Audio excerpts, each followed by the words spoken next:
तो दिन को दिन क्यों कहते हैं, आपके हिसाब से क्या अर्थ हो सकता है? बताओ चलो।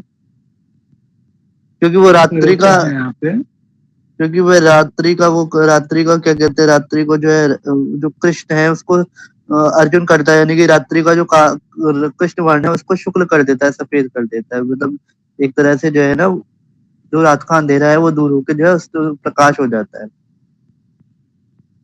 अच्छा ठीक, चलो एक अर्थ तो ये निकाला।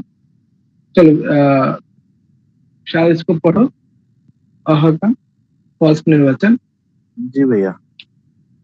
अह कस्मात् उपहारन्त्यस्मिन् कर्माणि अहश्च कृष्णम अर्जुनम। हाँ देखो यहाँ पे एक निर्वचन है कि अह कस्मात, यानी ये क्या होता है, किसे कहेंगे? ठीक है, तो देखो इसमें क्या कह रहे हैं कि अस्मिन, ठीक है, तो ये अस्मिन किसके लिए प्रयोग किया गया होगा? अस्मिन कर्माणि उपाहरन्ति, ठीक है, शब्द है यहाँ पे उपाहरन्ति, ठीक है, क्या अर्थ होता है? कार्य करने अर्थ में। अस्मिन यानी हमारे प्राणियों के, अस्मिन मतलब दिन में, या अस्मिन मतलब दिन में।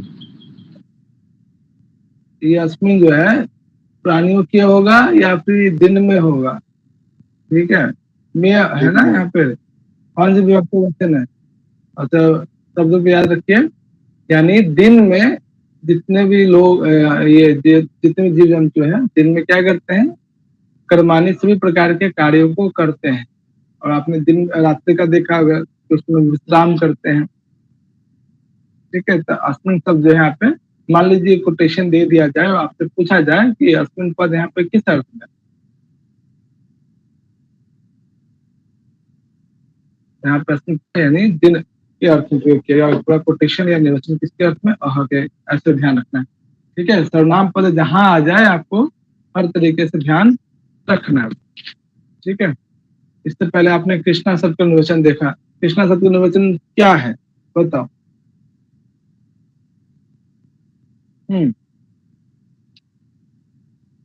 बताओ। कृष धातु से कृष्ण बनता है, उसका रंग होता है काला, ब्लैक। बहुत बढ़िया, बहुत बढ़िया। जो कृष्ण वर्ण से युक्त हो। उसका डेफिनेशन है कृष्णम कृष्यते निकृष्ट वर्णः। चलो देखो, ये देखो अहस्त कृष्णम अहस्त अर्जुनम, तो अब इसे भी जो है, ठीक है, कृष्ण शब्द आपने देखा होगा या फिर कृष्णा शब्द देखा होगा, तो उसे आप एक तो दो प्रकार के यहाँ पे दिन को बांट दिया गया है, ठीक है, एक अर्जुनम अह और कृष्णम अह, ठीक है। तो कृष्णम अह जो है, कृष्णा शब्द का अर्थ होता है रात्रि, ठीक है, तो इसका अर्थ हो गया रात्रि, ठीक है, और अर्जुनम अह इसका अर्थ हो गया दिन, ठीक है। ये आगे आपको डिटेल से दिया गया, ध्यान रखना कि रात्रि के लिए अहस्त कृष्णम ये भी प्रयोग होता है, और दिन के लिए जो है अहस्त अर्जुनम अह, ठीक है, ये दिन के लिए प्रयोग किया जाता है। प्रत्येक जो है अपने अपने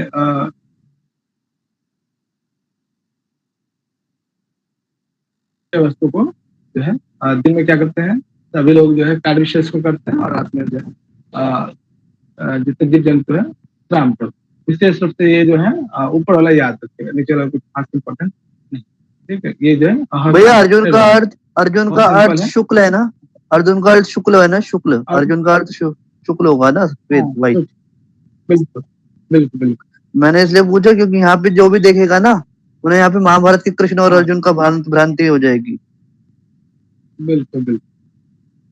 अब है यहाँ पे मेघ, इसको बादल भी कहते हैं, किसको कहते हैं मेघ या बादल? क्या आप लोग के संदर्भ में क्या इसका निर्वचन हो सकता है हिंदी में? क्लाउड। बहुत बढ़िया निर्वचन किया आपने, क्लाउड। हाँ बताओ क्या हो सकता है, सुझाव है हिंदी में बादल को बादल क्यों कहते हैं?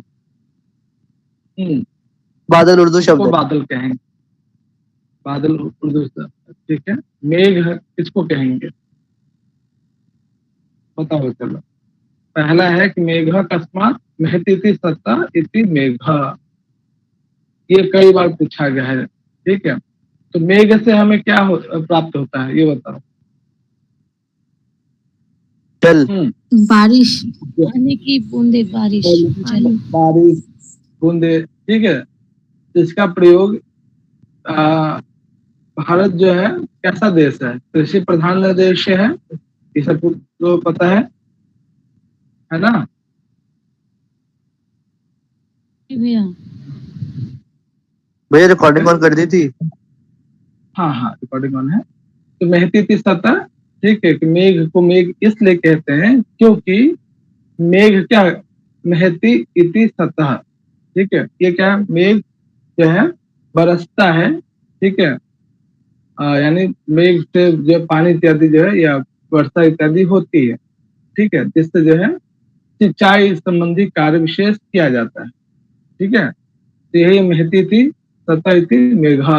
तो पहला निर्वचन यहाँ पे ध्यान रखिएगा, ये निर्वचन किसके विषय में कहा गया, ये मेघ के विषय में। चलो, उच्च विवाद से, ये किसके विषय में कहा जा रहा है, मुझे समझ नहीं आया कौन सा वर्ड बोला आपने।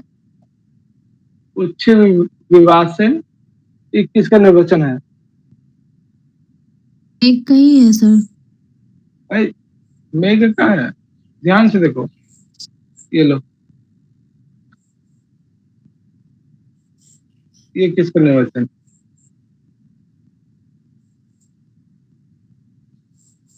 ध्यान से।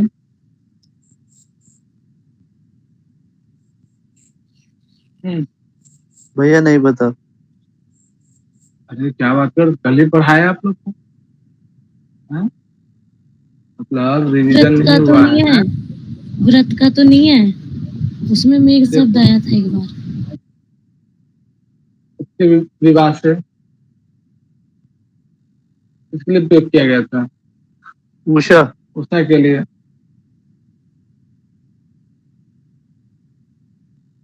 हाँ, तो समय काफी कम है, अपने आप को जितना उसमें दो कम है अभी। ठीक है, तो देखो यहाँ पे अब मेघ के दो नाम हैं, ठीक है, ऊपर या उपल, ठीक है, ये शब्द भी जो है क्या करते हैं, मेघ को ही दर्शाते हैं, मेघ को ही बताते हैं। ठीक है, ऊपर या उपल शब्द से क्या तात्पर्य है, मेघ, ध्यान रखना। अब इसमें भी अच्छा क्वेश्चन बन सकता है कि ऊपर उपलो डैश भवती, ठीक है, तो ये मेघो भवती, याद रखिए, ये भी इंपॉर्टेंट। ठीक है, क्लियर है यहाँ तक, यहाँ तक किसी को कोई जी समस्या। सर। चलो संगीता पढ़ना तीसरा निर्वचन। ऊपर, ऊपर, उपरम, अंते अस्मिन् राणिः।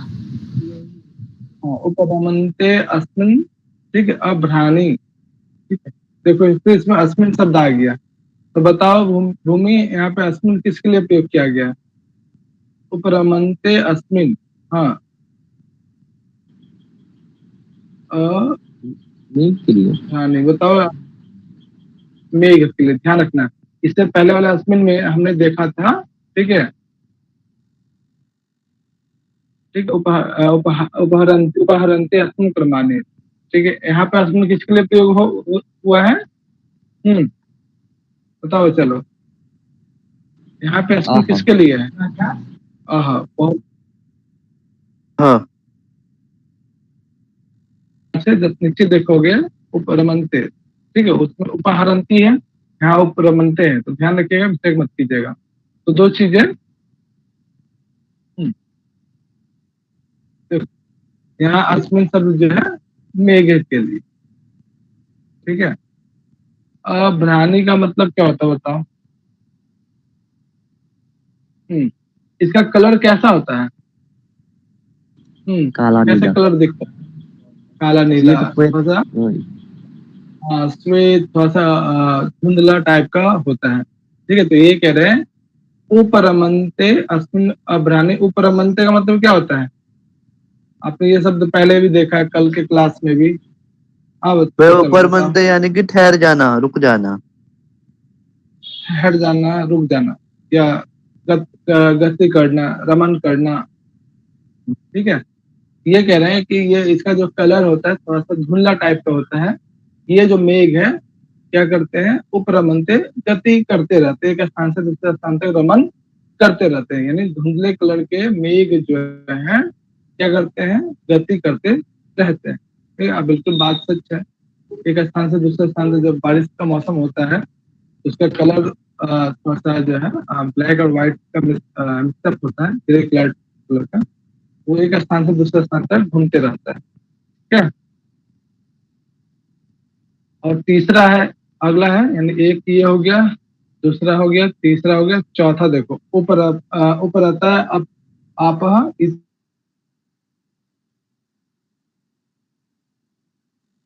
आपा किसको कहते हैं? जल। बताओ। जल। आपा मतलब जल। जल। हाँ, अर्थात कि इस मेघ में, हाँ बहुत बढ़िया, इस मेघ में क्या होता है, आपह जल उपरता है। जल क्या करता है, रहता है। ठीक है, अब बिल्कुल मेघ में, बादलों में क्या होता है, जल होता है, तो ये मेघ है। ये चारों निर्वचन अच्छे से याद रखिएगा, मेघ के संदर्भ बहुत इंपॉर्टेंट। मेघ, रात्रि, पुरुष, ठीक है, ये सब बहुत ही समुद्र, ये सब बहुत एक और है आदित्य, ये बहुत कॉमन है, जो अक्सर 2-3 साल के अंदर में पूछ लिया जाता है। याद हो गया मेघ का?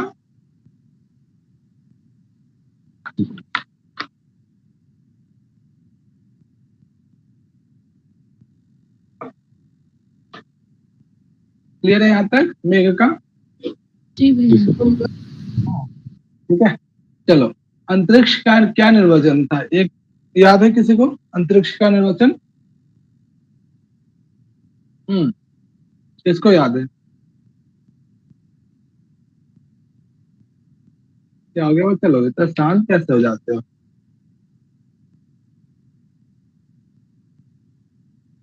याद करो, याद करो। ठीक है, चलो देखो यहाँ पे आगे आप जब पढ़ते हो निरुक्त में, तो एक पैसेज टाइप का आ जाता है। ठीक है, जो पूछा गया था एग्जाम में 2030। ठीक है, 2020 के इसका देखोगे क्वेश्चन पेपर, तो उस 20 वाले, हाँ 20 में, दिसंबर 2020 वाला।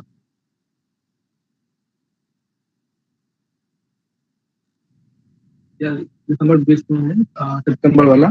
तो उसमें निरुक्त से 5 क्वेश्चन पूछा गया था, वो भी पहली बार पैसेज का क्वेश्चन संस्कृत में पूछा गया था। पैसेज दे दिया गया था और उससे पूछा गया था कि इस शब्द का क्या तात्पर्य, क्या अर्थ है। ठीक है ना, तो उसी संदर्भ में अंतरिक्ष के लिए कृन तत्रम शब्द का प्रयोग किया गया है, ध्यान रखना। इसका अर्थ क्या होता है, अंतरिक्ष। ठीक है, बाकी आप क्वेश्चन प्रीवियस क्वेश्चन उठाना 2020 वाला, सितंबर 2020, उसमें जो है देखोगे कि पैसेज क्या दिया गया है। ठीक है, उसको एक बार देखना अच्छे से, बाकी मैं उसका प्रैक्टिस कराऊंगा कि कैसे आप लोगों को वो सब चीजों को ध्यान भी रखना है। ठीक है, चलो यहाँ तक। जी भैया। अंतरिक्ष हाँ बोलो बोलो। मैंने कहा कुछ नहीं सर, मैं ऐसे ही बोला था। चलो, इसका क्या अर्थ होता है? तालाब, महान, हाँ, ये आपने कहाँ कहाँ पे देखा है? व्याप्ति में। ये पता है, ये शब्द वहां मिलेगा आपको, तर्क संग्रह में मिलेगा और तर्क भाषा में मिलेगा। बहुत बहुत यहाँ पे जब आप अनुमान प्रकरण पढ़ेंगे ना, तब आएगा। ये उसका अग्नि जो है ना, अग्नि का विपक्ष के उदाहरण में आएगा ये। ठीक है, चलो बहुत बढ़िया। चलो पढ़ना, नीतू पढ़ो इसे।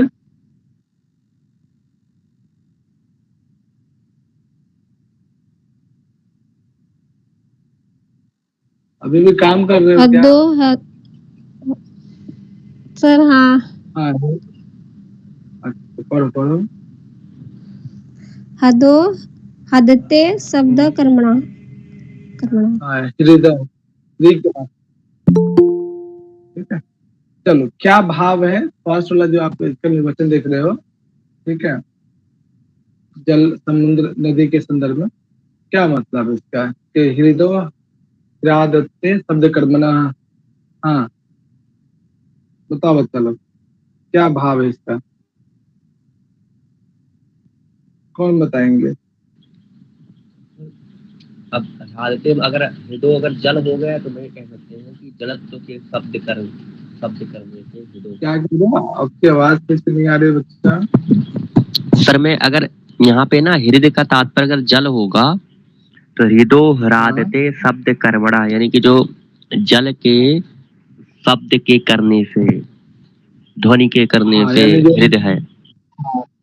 हाँ यानी जब नदी बहती है, ठीक है, तो उसमें जो जल है इत्यादि, ठीक है, वो क्या होता है, उससे एक साउंड उत्पन्न होता है। आप देखे होंगे समुद्र किनारे वगैरह जल जो है गतिमान होता है, तो उससे जो है एक शब्द उत्पन्न होता है। कभी देखा है आपने, महसूस किया है? मुझे तो आपकी वॉइस सर ब्रेक हो रही है। एक मिनट चलो, आई आवाज फिर से? जी भैया आवाज तो आ रही है आपकी।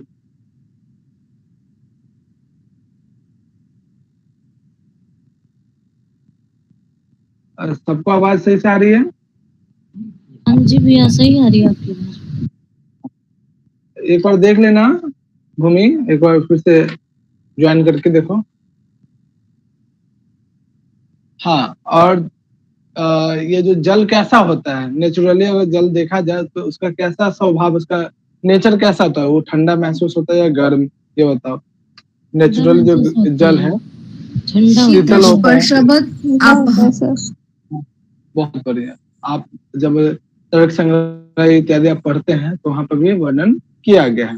जल का जो नेचुरली जो स्वभाव है वो क्या है, शीति भाव है, यानी क्या करता है, शीतलता प्रदान करता है। ठीक है, तो यही यहाँ पे जो है सर की आवाज नहीं आ रही है, मुझे बस नहीं आ रही है, सबको नहीं आ रही है। हमें आ रही है भूमि। ये बताओ तो क्लियर है। आप, हाँ भूमि एक बार फिर से ज्वाइन करो आप अपने आप को, ठीक है, अब आवाज आएगी। तो देखो यहाँ पे, ठीक है, हृदय क्या होता है कि शीति भाव कर्मणा, ठीक है, कि हृदय जो है यानी नदी या जल कह सकते हैं, तो वो क्या है, शीति भाव, इसका स्वभाव कैसा होता है, शीतलता प्रदान करना या शीतल स्वभाव का होता है। तो दो निर्वचन यहाँ पे ध्यान रखिएगा, बहुत सिंपल है। तो दूसरे अध्याय में आपको बहुत ज्यादा निर्वचन देखने को मिलेगा, ठीक है, तो जितना ज्यादा से ज्यादा इसे आप याद कर सकते हो, याद करना। चलो अगला जो निर्वचन है इसमें अनुपाह, ठीक है, चलो दीपिका पढ़ना इसको। हाँ दीपिका। जी भैया। त्रया तपन्ति पृथ्वी अनुपा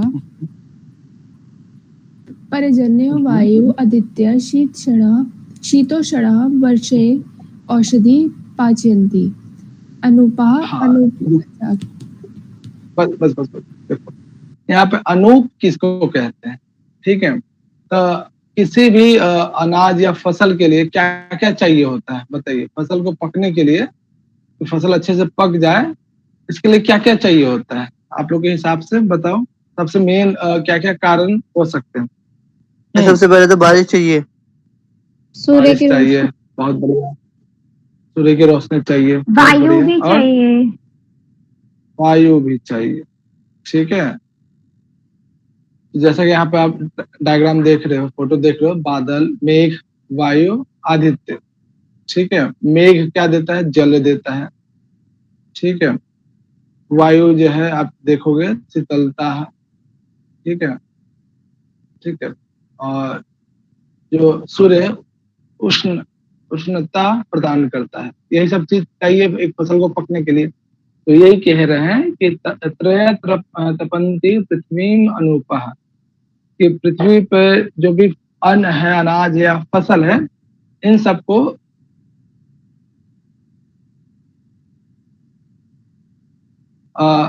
पकाने में, तपन्ति यानी तपाने में या पकाने में, इन तीनों का योग होता है, तीनों का जो समावेश होता है। क्या क्या, पर्जन्य, वायु, आदित्य, ये क्रमशः शीत उष्ण और वर्षा जो है देते हैं। औषधि पाचयन्ति, फसल इत्यादि को पकाने में इन सब सहायक होता है। तो मैंने आपको कौन सा कोटेशन ध्यान रखना है, ये जो कोटेशन दिख रहे हैं यहाँ पे, ठीक है, ये जो है अनुपा का यहाँ पे निर्वचन छोटा सा, ठीक है। और इसमें ध्यान रखना है कि त्रय शब्द का क्या तात्पर्य है, हाँ ये इंपॉर्टेंट हो सकता है। त्रय का क्या अर्थ है?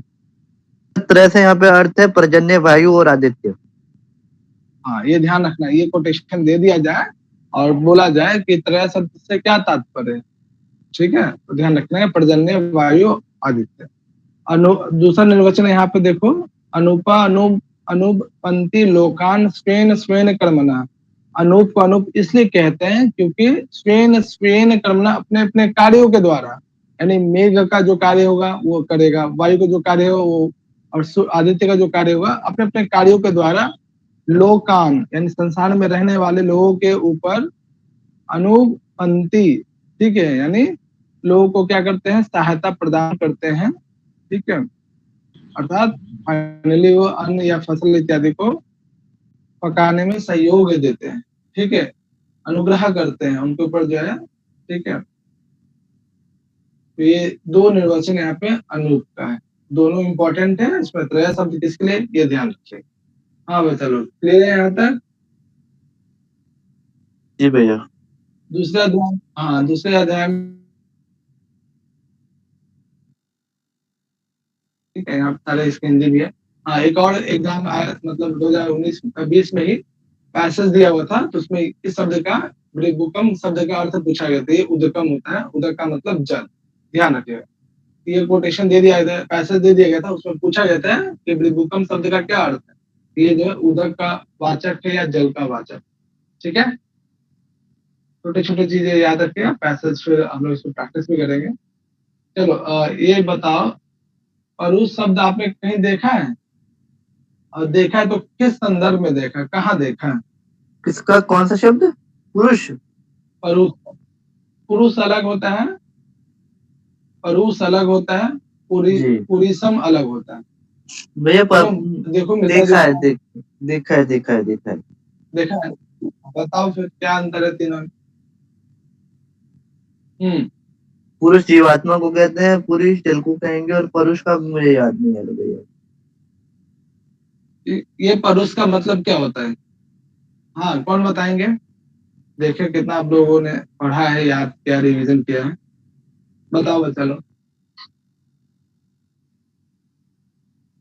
हाँ परुष क्या है, कोई नहीं बताएंगे? पुरुष कह रहे हो भैया आप? परुष देखो यहाँ,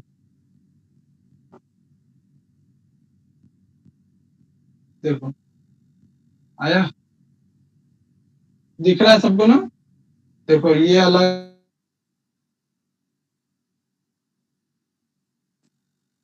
ये पुरुष अलग है, पुरुषम अलग है, ठीक है, तीनों का निर्वचन अलग अलग। तो ऐसे शब्द विशेष जहाँ पे देखने में एक जैसा लगे, ऐसे निर्वचन को और अच्छे से ध्यान रखा करो, ठीक है। चलो तीनों इसका निर्वचन हमने देख ही लिया, ठीक है। जो प्रकाशवान हो, पर्ववान हो, भाष्यवान हो, प्रकाशित करता हो, वो परुष है। पुरुष का निर्वचन हमने देखा ही बहुत सारा।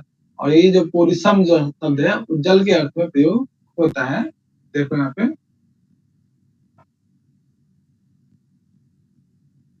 देखो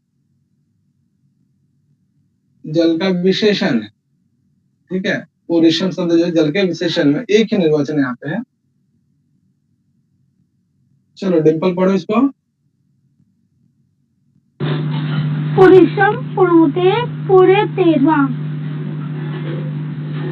और देखो कि जो पुरुष शब्द है, पुरुषम शब्द है, ठीक है, ये प्लिंग धातु से बनता है, ठीक है। ध्यान रखना, धातु विशेष ध्यान रखना, प्लिंग धातु, ठीक है। और ये जो है, एक तो ये जो पुनाते नहीं प्रिनाते हैं, ध्यान रखिएगा, ठीक कर लीजिएगा। तो पुरुषम जो है प्रिनाते धातु यानी प्लिंग धातु से बनता है। किस अर्थ में? किसी जब जल का सेवन करते हो तो संतुष्टि मिलता है, सेटिस्फैक्शन मिलता है, ठीक है। बहुत ज्यादा आप थके हुए हो तो जल आपको स्क्रीन शो नहीं हो रही है। कहीं मिल जाए, क्या बात करते हैं इसके? तो हो नहीं रहा है, हुई। हो रहा है। क्या सो हो रही है? वो तो सो हो रही है हमें। मुझे शो नहीं हो रही। सबको नहीं हो अब रही है शो हो गई। या विशाल को नहीं हो रही सिर्फ? अब हो गई। हाँ, अब हो गई। हो गया अब ना? हो गई। चलो ठीक। देखो ये पुरुषम शब्द जो है एक नाते यानी पिंग धातु से बना है संतुष्टि अर्थ में, तृप्त अर्थ में। ठीक है, जैसे आप जल का सेवन करते हो तो संतुष्ट सेटिस्फैक्शन मिल जाता है। ठीक है, तो ध्यान रखें कि जो पुरुषम शब्द है ये जो है जल का विशेषण है, पिंग धातु इसमें है, पहला पिंग धातु से बना है जो सेटिस्फैक्शन या तृप्त अर्थ के रूप में प्रयोग किया जाता है। दूसरा जो है ये जो पूरे 13वां, ठीक है, पूरे 13वां इति पुरुषम, पुरुषम अर्थात ये किस अर्थ में बताता है? इसमें पूरी धातु है, ठीक है, पूरी खाने वाला पूरी नहीं, और ये वृद्धि अर्थ में, ठीक है, ये वृद्धि अर्थ को बताता है। यानी पुरुष शब्द में दो धातु है, एक तो प्रिंग धातु, एक पूरी धातु। प्रिंग धातु जो है संतुष्टि या तृप्त अर्थ में प्रयोग किया जाता है, और जबकि पूरी धातु जो है वृद्धि अर्थ में होता है। जल का आप सेवन लगातार करते रहेंगे तो आपकी वृद्धि भी होती है। ठीक है, क्लियर है यहाँ तक? हाँ वो चलो बताओ, कोई समस्या है यहाँ तक? हाँ बोलो। क्लियर। है ना? क्लियर है ना? देखो अब है वाक, बहुत ही छोटा निर्वचन और 2-3 बार पूछा गया है। ठीक है, तो वचेति वाकः, बहुत सिंपल सा। ठीक है, वचेति वाकः, ठीक है, यानी वाक जो है वच धातु से बना है,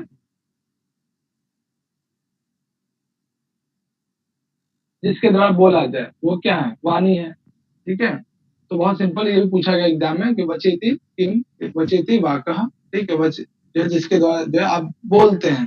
ठीक है, इसी चीज को जो है यहाँ पे देखो, बच्चे उचेते अन्य इति वाक, जिसके द्वारा जो है आप कुछ कहते हैं, ठीक है, अपनी बातों को रखते हैं। वच धातु है इसमें, अर्थात वाणी जिसके द्वारा आप कुछ कह पाते हैं वो क्या है? वाणी है, वाक है। ठीक है, तो दोनों निर्वचन यहाँ पे याद रखिएगा। एक तो वाक में वच धातु है, ठीक है, और निर्वचन यहाँ पे वचे उच्यते अन्य इति वाक, जिसके द्वारा आप बोलते हैं, ठीक है, अपनी बातों को रखते हैं, वो क्या है? वाणी है, वाक। ठीक है बच्चा लोग, यहाँ तक क्लियर है? जी। किस पद में कौन सा धातु है वो भी ध्यान रखिएगा। ठीक है ना? चलो अगला है सानु। चलो सानु शब्द हिंदी में सुना है आपने? हिंदी में या पंजाबी में? हाँ बच्चा लोग बताओ। शिखर। पंजाबी में सुना है। हाँ, क्या मतलब होता है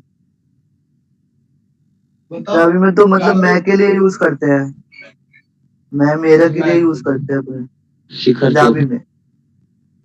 लेकिन यहाँ पे जो है सानु अलग, ठीक है, चोटी के लिए प्रयोग किया जाता है। ठीक है, चोटी का मतलब सबसे ऊपर का, ऊपर होता है, ऊंचाई पे होता है। ठीक है, तो देखो यहाँ पे एक छोटा सा निर्वचन। हाँ भूमि पढ़ना। जी। सानु समुच्चितम भवति। हाँ, सानु क्या होता है? चोटी कहते हैं। अच्छे प्रकार से ऊपर उठा हुआ होता है, इसलिए देख सकते हो यहाँ पे। ठीक है, ये क्या है? सानु का मतलब यहाँ पे चोटी। ठीक है, जो सबसे ऊपर अच्छे प्रकार से ऊपर उठी हुई हो वो सानु कहलाता है। इसी का दूसरा निर्वचन यहाँ पे तम उन्ननम इति वा, ठीक है, जो ऊपर की तरफ उठे हुई हो, ऊपर की तरफ प्रेरित करता हो लोगों को, वो क्या है? सानु। ठीक है, तो दो निर्वचन यहाँ पे सानु के हैं, तो याद रखेंगे। तो जितने भी नए नए निर्वचन देख रहे हैं आप, ठीक है, पढ़ना है आपको, वो सारे निर्वचन है द्वितीय अध्याय में जितने भी निर्वचन आ रहे हैं वो सब आपको पढ़ना है। ठीक है, चलो ये उदक का मतलब क्या होता है? क्या दिख रहा है आप लोग को? जल। उदक का मतलब चल भैया पानी। जल। तो अब यहाँ पे कंफ्यूजन मत होना, उच्चते इति, ठीक है, डैश उन्नति इति, उन्नति इति, उन्नति सतह इति, डैश, अगला देखो मेहती इति, मेहती सतह इति। चलो तीनों में क्या अंतर है?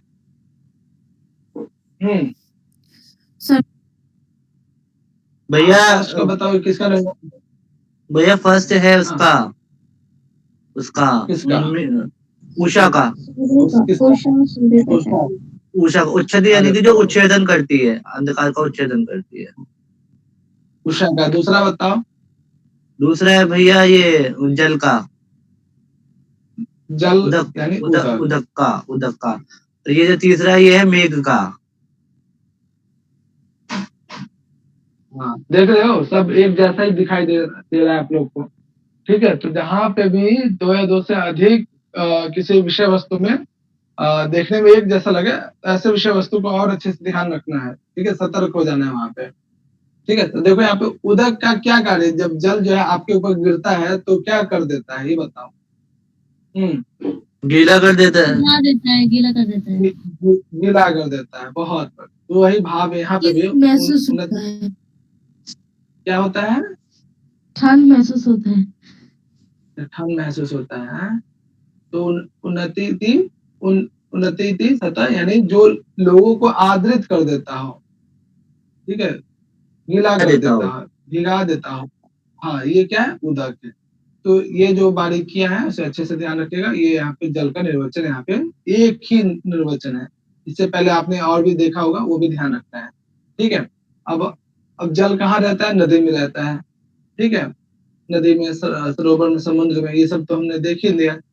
हृदय शब्द का भी देख लिया, समुद्र का भी निर्वचन देखा। अब नदी का, ये भी कई बार पूछा गया एग्जाम में। ठीक है, तो एक ही है, नदना इमा भवंती शब्दवत्यः। जब नदी चलती है तो जल के कारण क्या होता है? उसमें एक शब्द उत्पन्न होता है। ठीक है, याद है, आ रहा है? जी सर। हाँ, तो नदना इमा भवंती शब्दवत्या, यानी इस नदी में जल इत्यादि होने के कारण, ठीक है, नदना भवंती से क्या है? शब्द करते हुए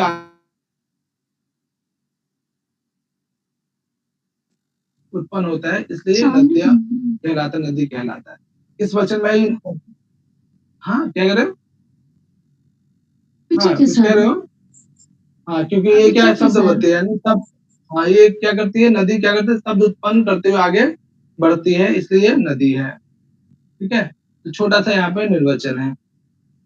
यहाँ पे हाँ, नदना जो है चलो ना, यहाँ पे आगे। नद धातु का प्रयोग हुआ है।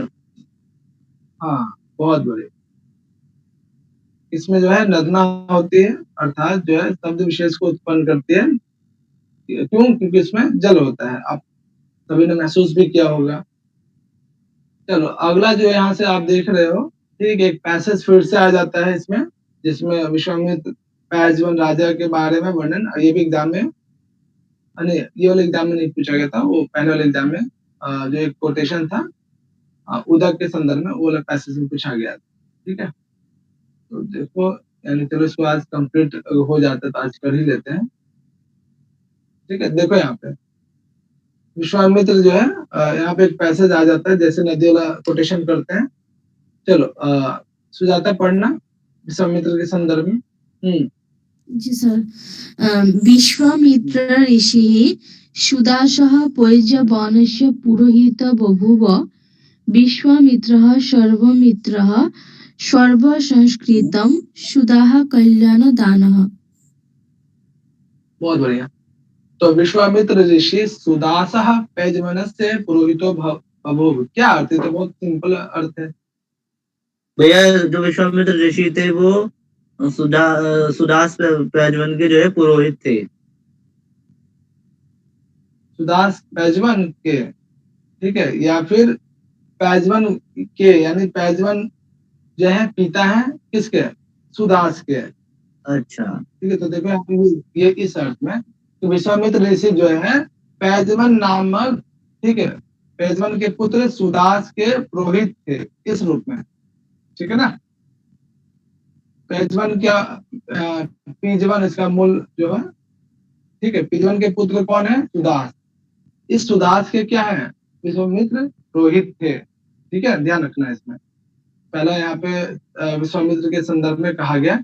अब विश्वामित्र से संबंधित कौन सा संवाद सूक्त है जो आप लोग को पढ़ना भी है? विश्वामित्र नदी संवाद हाँ, सूक्त, बताओ, ऋग्वेद। तो क्रम बताओ उसका। दशम मंडल का क्रम बताओ। 108 नंबर सूक्त। अरे बच्चा, 10वां मंडल है, हैं? कौन सुधारेगा? प्रथम मंडल का प्रथम मंडल नहीं, नहीं सर, तृतीय मंडल का 33 नंबर सूक्त सर, सर मैं भूल गई। इंद्र देवता है और विश्वामित्र ऋषि है। इंद्र देवता है उसमें, इंद्र देवता हाँ है। सर। अरे बच्चा 3:33 में नदी संवाद, विश्वामित्र नदी संवाद है, तो उसमें इंद्र देवता कहाँ से आ जाएंगे? इंद्र देवता आएंगे विश्वामित्र नदी संवाद में भैया? हाँ? अरे विश्वामित्र देवता होंगे। 3:33 में देवता और ऋषि कौन होंगे फिर? जो आप लोगों ने कहा है कि विश्वामित्र का नाम नदी संवाद में आता है, विश्वामित्र नदी संवाद में, तो उसके देवता ऋषि कौन हो जाएंगे? नदी और विश्वामित्र होंगे। तो यहाँ पे देवता नदी है। यहाँ इंद्र कहाँ से आएंगे सुजाता? हाँ, सॉरी सर, मेरे गलती हो गई। जल्दीबाजी बिल्कुल नहीं करना है, ठीक है? सबसे इम्पोर्टेंट है एग्जाम में जी सर। पूरे क्वेश्चंस को सुनो, समझो, फिर उसके बाद जवाब दो। तो देखो यहाँ पे विश्वामित्र ऋषि कौन है? विद्वान के पुत्र सुदास के पुरोहित थे। विश्वामित्र का निर्वचन यहाँ पे कि विश्वामित्र सर्वमित्र है। विश्वामित्र किसे कहते हैं? जो सभी का मित्र हो, उसे क्या कहते हैं? विश्वामित्र कहते हैं। विश्व से मित्र विश्वामित्र। हाँ, ठीक है। दूसरा सर्व संस्कृतम, ठीक है, जो जिसकी पहुंच जो है सभी जगह, संस्कृतम का मतलब है सर्वत्र, ठीक है, जो जिसकी गति सर्वत्र हो, जो हर जगह पहुंचता हो, ठीक है, जो अच्छे लोग हैं, सज्जन लोग, उनकी गति अच्छी होती है, हर जगह जाते हैं, पूरे देश विश्व भ्रमण करते हैं, ठीक है। सुधा कल्याण दान, ठीक है। देखो यहाँ पे ये भी जो है इनका विश्वामित्र का ही निर्वचन दिया गया है। क्या भाव है इसका, कौन बताएंगे?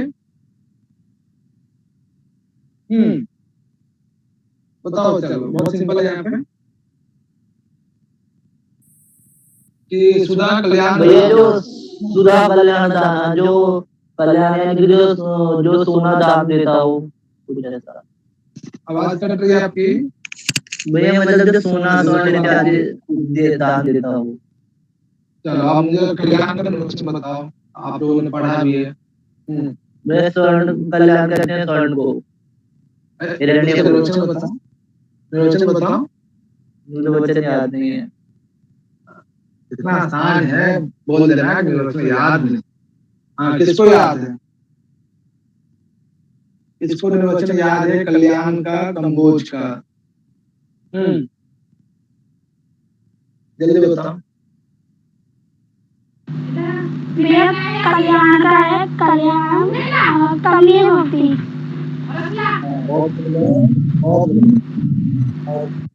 कंबोज का? क्या कंबल का? भैया उसका ढकने के अर्थ में था, इतना पता है, उसको मुझे याद नहीं है। हाँ, पे कंबल आ जाएगा, बस कंबल कमनीय भक्ति। बहुत बढ़िया, ठीक है। ये क्या है? विश्वामित्र, ठीक है, कल्याण दान, सदा जो है लोगों का जो कल्याण करते हैं, ठीक है। ये जो विश्वामित्र के निर्वचन है। और दूसरा है पैजवान, ठीक है, पैजवना, ठीक है, यानी सुदास के पिता हैं, ठीक है, उनका भी निर्वचन यहाँ पे कि पैजवना पिजवनस्य पुत्रः, ठीक है। तो उसे थोड़ा सा देखो यहाँ पे, पिजवन के जो पुत्र है, ठीक है, वो पैजवान कहलाता है। सिंपल सा निर्वचन, इसको बहुत अच्छा क्वेश्चन बन सकता है।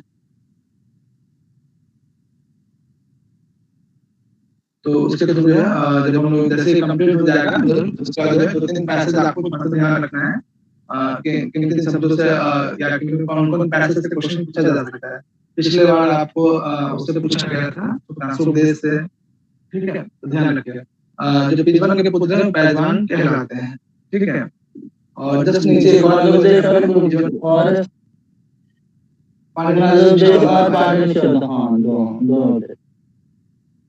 ठीक है। चलो नीचे वाला पढ़ना मितु, यदि कुछ काम नहीं कर रहे हो अभी तो काम नहीं पढ़ लेगी। हाँ, काम नहीं पढ़ो इसे आप।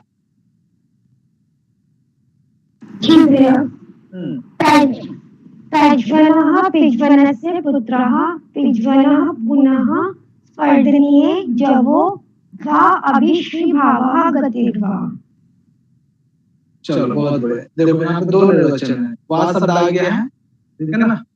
वा शब्द का किस अर्थ में प्रयोग होता है? वा निपात का भैया विचारने अर्थ में प्रयोग होता है, अथवा और अर्थ में प्रयोग होता है, विचारने अर्थ में प्रयोग होता है। बहुत बढ़िया। चलो, पिजवन का अर्थ क्या होता है? स्पर्धनीय, यानी जो जिसके साथ जो स्पर्धा क्या होता है? हाँ, कंपटीशन यानी जिसके साथ जो है जो कंपटीशन या स्पर्धा की योग्य, ठीक है। जवा शब्द का होता है गति।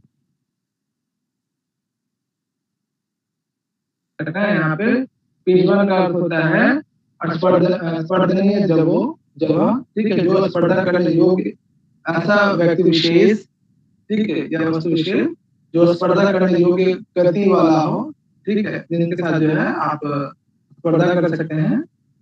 दूसरा अमिश्रित भाव गतिर्वा, और जिसकी गति जो है सिर्फ दूसरे व्यक्ति के साथ जो है मैच ना करता हो, ठीक है, ऐसा जो है वेगवान पुरुष। ठीक है, ध्यान रखना कि यहाँ पे पिजवन के जो है दो निर्वचन है, स्पर्धनीय जवा और मिश्रित भाव गति, जिसकी गति किसी दूसरे व्यक्ति से जो है मैच ना करती हो, अर्थात बहुत ज्यादा गतिवान, वेगवान।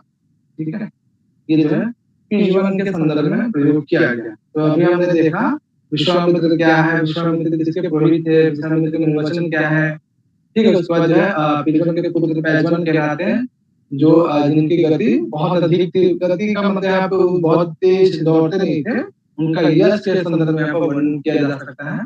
ठीक है, उनकी गति उनका यश किसी दूसरे से मैच नहीं करता था। ठीक है, इस संदर्भ में यहाँ पे प्रयोग किया गया। चलो अगला है ऋतावरी। ऋतावरी शब्द आपने किस सूक्त में पढ़ा है? किसी सूक्त विशेष में याद आ रहा है? मैंने तो नहीं पढ़ा, मैं वेद वाला नहीं हूँ।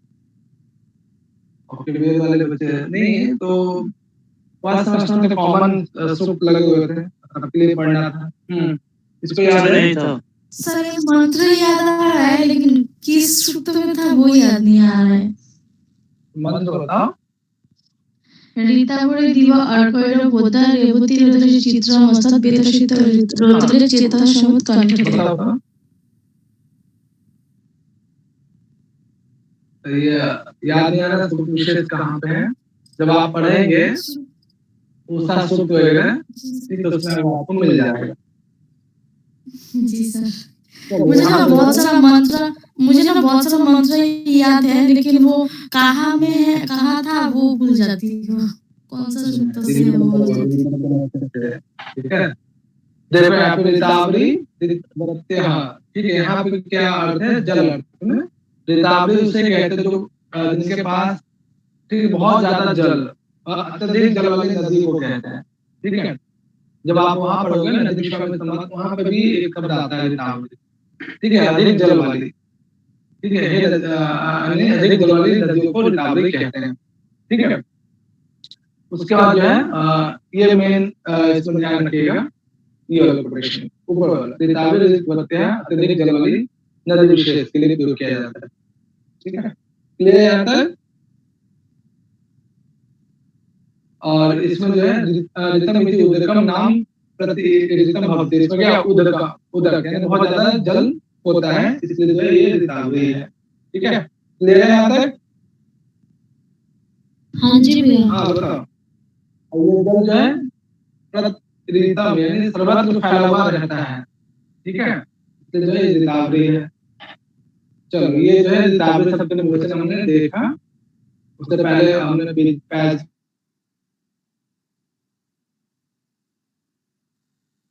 उदाहरण वाक्य इत्यादि देखा। ठीक है, और क्या हो जाए सेकंड लास्ट है आपका कुशिक। ये कुशिक का नाम आपने कहीं सुना है? कुशिक का नाम सुना है आपने कहीं? भैया कुशिक साधु थे, एक पौराणिक में आता तो है इनका नाम, लेकिन कहाँ आता है पौराणिक कथा में इनका नाम आता है, लेकिन मैं याद नहीं आ रहा कहाँ आता है। चलो, कौशिक जो है एक विद्वान है, ठीक है, और इनका जो है निर्वचन जो हमेशा इस कार्य विशेष को लेकर चिल्लाते रहते थे, ठीक है, कि जल्दी जल्दी इस कार्य विशेष को करो। अब आपने देखा होगा शादी पार्टी में, विवाह वगैरह में, तो एक व्यक्ति विशेष ऐसा मिलेगा जो चिल्ला चिल्ला के कार्य करवाएगा, जल्दी करो, लेट हो रहा है, वो हो रहा है, ठीक है। तो उसी से यहाँ पे जो है कौशिक शब्द का जो है क्रोशत, चलो निर्वचन करो कामनी।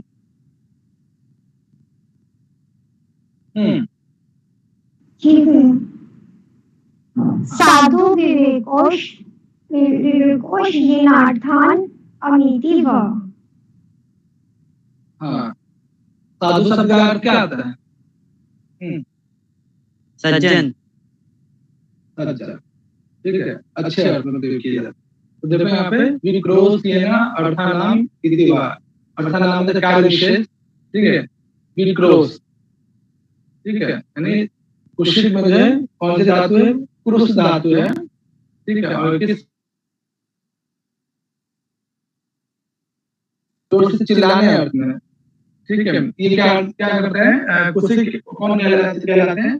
जो अच्छे कार्य को करने के लिए जो है चिल्लाते रहता है, वो कौशिक कहलाता है। और इसमें क्रुश धातु है, चिल्लाने अर्थ में, ठीक है। तो क्रुश धातु से कौशिका बना है, किस अर्थ में? चिल्लाने अर्थ में, ठीक है। अर्थानाम साधु, ठीक है, यानी कार्य को अच्छे प्रकार से करने के लिए प्रेरित करता हूँ, चिल्लाता रहता हूँ, वो कौशिक कहलाता है। और अंतिम जो है अश्व, ये कई बार पूछा गया है। चलो, घोड़े को घोड़े क्यों कहते हैं? अश्व को अश्व क्यों कहते हैं? आपको हिसाब से क्या अर्थ हो सकता है?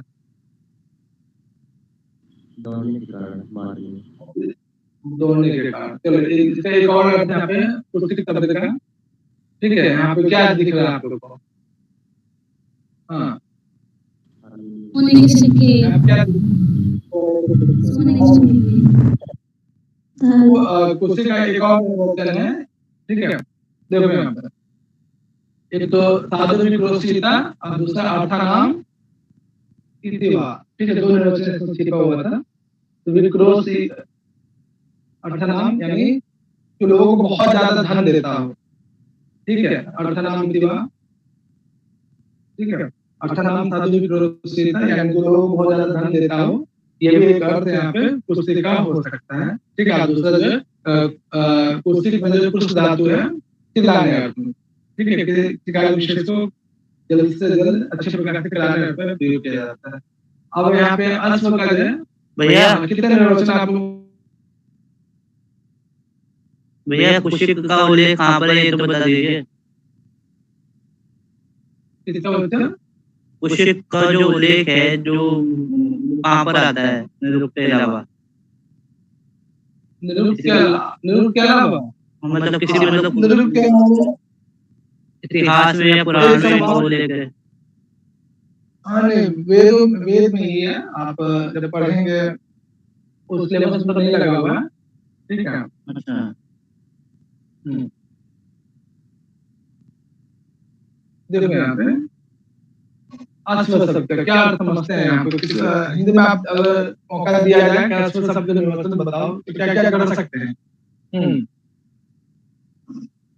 इसको कहेंगे ये अश्व है या घोड़े हैं, क्या क्या आप उसका नाम दे सकते हैं?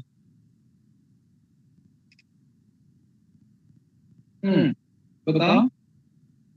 पहला निर्वचन यहाँ पे देखो, अश्नुते अध्वानम, क्या मतलब है? भैया अश्नुते का अर्थ होता है प्राप्त करना और ध्वानम का अर्थ होता है जो ध्वनि को प्राप्त करता है, यानी कि यहाँ पे इसका अर्थ हो सकता है कि जिनके चलने से, जिनके दौड़ने से ध्वनि उत्पन्न होती हो। अध्वानम मतलब रास्ता, मार्ग। अच्छा अच्छा, अध्वानम रास्ता। मतलब याद करना, ठीक है। यानी जो अश्व है वो मार्ग पे बहुत तेजी से चलते हैं, रास्ते पे आपने देखा भी होगा, घोड़े क्या होते हैं? बहुत तेजी से चलते हैं। जो मार्ग को, ठीक है। और ये बताओ घोड़े ज्यादा खाते हैं या नहीं खाते हैं? हाँ, उनका खाते हैं, बहुत ज्यादा खाते हैं। किसी को लेके यहाँ पे अगला निर्वचन है महासन भवति इति वा अश्व, यानी जो बहुत ज्यादा भोजन करता हो खाता हो वो क्या अश्व है। ठीक है, लेकिन एक और आपने कहावत सुना होगा कि बकरी हो क्या, यानी बकरी क्या हमेशा चढ़ती रहती खाती रहती। हाँ बच्चा लोग याद आ रहा है कहावत? बोल रहे हो गाँव देहात में सुना नहीं है भाई महाश्रम है, इसमें शन धातु है ना महाश्रम शब्द में। हाँ शन धातु खाने के अर्थ में प्रयोग है। जो बहुत अत्यधिक खाता हो, ठीक है, उसके लिए जो यहाँ पे अश्व क्या है, बहुत ज्यादा भोजन करता है, ठीक है, इसलिए जो है ये अश्व कहलाता है। और तीसरा यहाँ पे जो निर्वचन है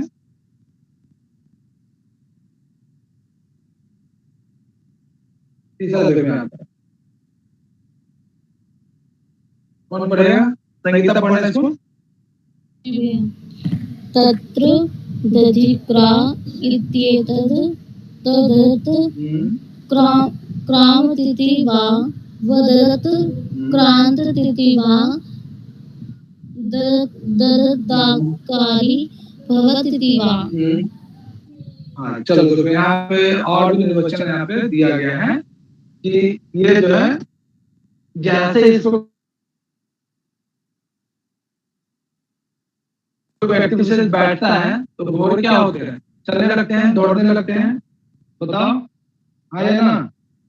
जी भैया दौड़ने लगते हैं। जैसे घोड़े पे बैठता है तो घोड़ा चलने लगता है ना, तो वही इसी को यहाँ पे बताया गया कि ये जो अश्व है, ठीक है, दधत यानी धारण करने अर्थ में, यानी जैसे ही इस पे कोई व्यक्ति विशेष या कोई सवारी विशेष बैठता है, ठीक है, तो क्रामति चलने लगता है।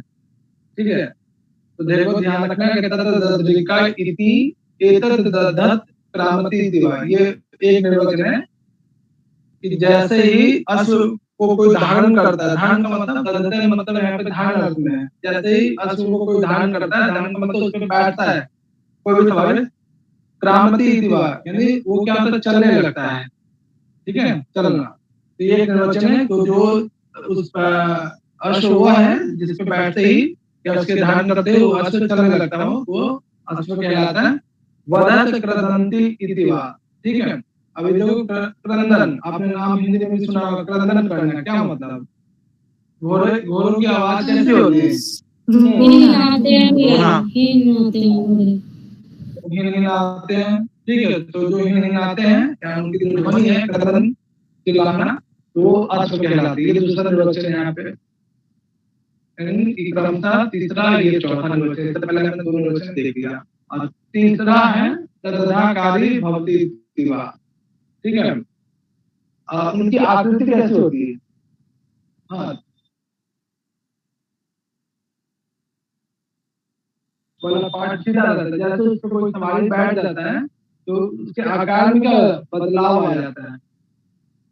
दधत आकारी भवति इति वा, जैसे उस पर कोई व्यक्ति से धारण करता है या बैठता है, आकारी भवति, उनके आकार में थोड़ा सा बदलाव आ जाता है, थोड़ा सा कुछ आकृति बदल जाती है, ये वाला पार्ट थोड़ा सा झुक जाता है, हल्का सा।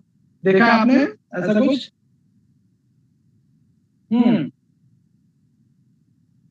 घोड़े पे आप लोगों ने सवारी की है कभी? नहीं भैया, नहीं। अच्छा नहीं किया, चलो कोई बात नहीं। इस पे जैसे बैठता है क्या है ना, तो ये वाला पार्ट क्या है? मध्य वाला पार्ट थोड़ा सा झुक जाता है और गर्दन क्या होता है? सीधा कर लेता है। तो वही ददत आकारी भवति इति वा, जैसे इसको धारण कोई करता है तो उसका आकृति आकार में बदलाव आ जाता है, परिवर्तन आ जाता है। ठीक है, इसलिए अश्व है। तो टोटल हमने अश्व के 4 निर्वचन देखा, और ये दोनों कई बार पूछा गया है, शुरुआत का फर्स्ट और सेकंड पूछा गया है। ठीक है, तो ये पूर्ण रूप से आपका जितना मैक्सिमम हो सकता था सारा निर्वचन इसमें आपका कवर हो गया। तो आप लोग का दायित्व है कि इसके निर्वचन को द्वितीय अध्याय में या प्रथम अध्याय में जितने भी निर्वचन आए हुए हैं सबको याद करना है। ठीक है, जितना भी आपने यहाँ पे पढ़ा, जिस रूप से पढ़ा, अच्छे से यहाँ पे रिविजन कीजिएगा आप लोग। और द्वितीय अध्याय के बाद जो है सप्तम अध्याय हम लोग कल से शुरू करेंगे, दैवत कांड। जिसमें देवता संबंधित कुछ विषय वस्तु है, मंत्र कितने प्रकार का होता है, ठीक है। ये कई बार पूछा गया है, ये अरबी में भी काम आएगा, रेडजर में भी काम आएगा, ठीक है। मंत्रों में कितने वर्ण विषय होते हैं, ठीक है, उनके विषय वस्तु कितने होते हैं, वो देवताओं की संख्या क्या है, ठीक है। ये सब विषय वस्तु हम लोग यहाँ पे कल देखेंगे। ये भी आपको 2 से 3 या मैक्सिमम 4 क्लास में कंप्लीट हो जाएगा। फिर उसके बाद एडिक्शन देखेंगे और लास्ट में अग्नि जात वगैरह और वैश्वानर का एडिक्शन देखेंगे, ये आपका कंप्लीट हो जाएगा। 3 से 4 क्लास में मुझे लगता है ये कंप्लीट आपका जरूर पूर्ण रूप से हो जाएगा, ठीक है। तो जैसे कंप्लीट होगा, यानी लगभग आपका जो है 15-16 पेज है, तो आराम से हो जाएगा, कोई दिक्कत नहीं। तो आप